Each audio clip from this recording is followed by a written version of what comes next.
Hey, folks, welcome back to another episode of Pocketshooters, Mastering Mobile Photography. In this episode, we're going to be talking all about simplification and how to better visualize your shots using the idea of less is more to make a more effective shot. I'm joined here by my good friend, Mr. Julio Shorio, once again. What's up, G? Howdy. Howdy. Yeah, you're from Texas. You're from Texas. Howdy. You're not originally from Texas, are you? No, I'm originally from New York, but I grew up in Phoenix, and in Phoenix you hear howdy, and I always felt like howdy is a really friendly way. But here it just kind of fits. But people in Austin are like, you're not from here though. You're not original Austin. I'm like, no, I grew up in the West though. Howdy, Yeah. Howdy, partner. All right. Well, cool. Well, howdy is a simple way of saying hello, and we're going to be talking about simplification on this podcast. That's right. So let's talk about that. And before we, at the end, I'm gonna talk a little bit about how we're tackling this in the TWiP school, but let's just dive into it. So simplification.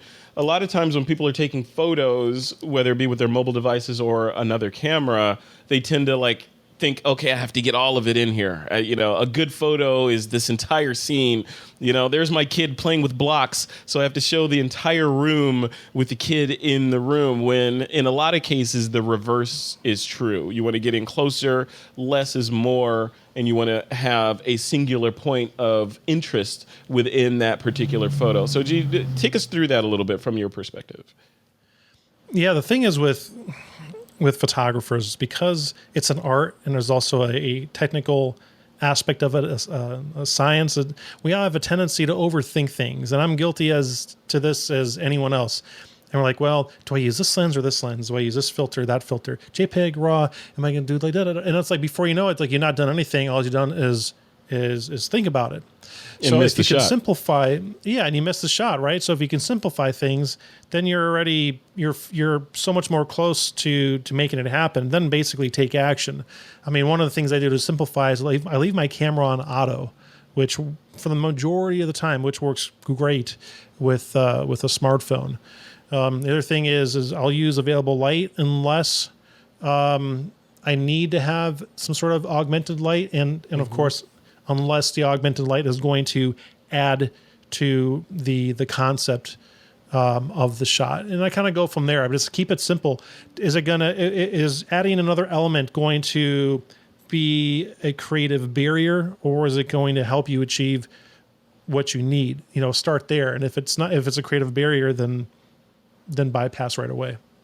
Yeah, then get it out of there. Yeah, absolutely. Yeah, that's I think one of the easiest ways to help people get better at their photography is to tell them to get in a little bit closer. And getting in a little bit closer means simplification. So when you're taking a photo of someone, typically we stand at 6 to 12 feet away, we take the photo, we got it. But if you just take a couple of steps closer to that person, especially with a fixed focal length on a camera like the iPhone, even with the iPhone 7 with the telephoto lens, if you get a little bit closer, fill more of that frame with the subject, it's instantly much more interesting, because our eyes can, when we're looking at things, even in your normal daily life, you can only look at one thing and concentrate, generally speaking, on one thing at a time. Like if you look around your room right now, or even if you're driving while listening to this, you're looking at traffic, you can only look at one car at a time.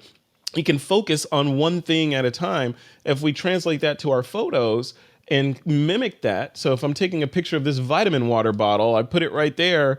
If I'm across the room taking a photo of it, it's going to get lost in my desktop. But if I take a couple steps forward, focus on it, which also means the background is going to go more out of focus, it's going to pop. And the viewer of that photo is going to instantly know. Frederick was trying to show me a picture of that vitamin water. For some reason, he loves vitamin water, but he's trying to show me a picture of that vitamin water versus, yes, I have to guess that that's the topic of the subject because it's in the clutter that is his desk, right? You agree with that, G?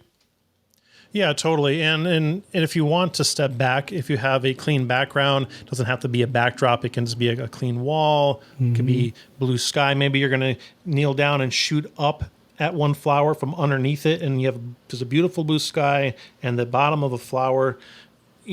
That's cool too. You can isolate subjects like that. But what I always tell myself is, because we know when you it's good to brainstorm and come up with all sorts of crazy ideas, and I write them all down in a journal. Then I look back at them and I say, what of these ideas fits in my creative vision? And then of those, what of these can I do now well?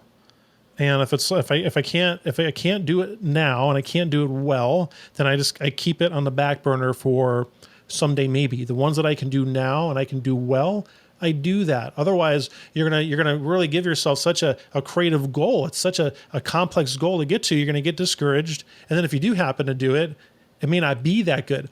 Now, I'm not saying get your ducks in a row, but what I'm saying is that there's a time to experiment and say, oh, I'm gonna go try to shoot the moon with a built-in iPhone lens. Awesome, go for it. And then there's another time when you need to be a little more realistic and say, I can go do that. I'm gonna go do that well. And when you do it well, your confidence is you're growing your confidence. You're inspired, and you have a finished piece of art that you're proud to share. Yeah, no, I love it. Sage words, sage words. So yeah, if you can take anything away from, if you can take anything away from this particular episode, it is less is more, a simplification.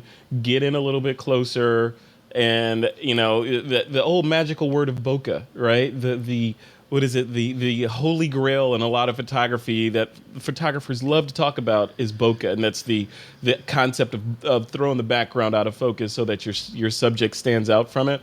Best way to do that is to get closer to your subject in most cases, right? So yeah, so less is more, right, G? 100%. Keep it simple and keep it real.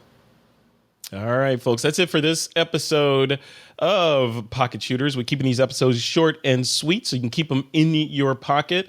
If you want to learn more about these different techniques that we're talking about, head over to school.thisweekinphoto.com. That's school.thisweekinphoto.com.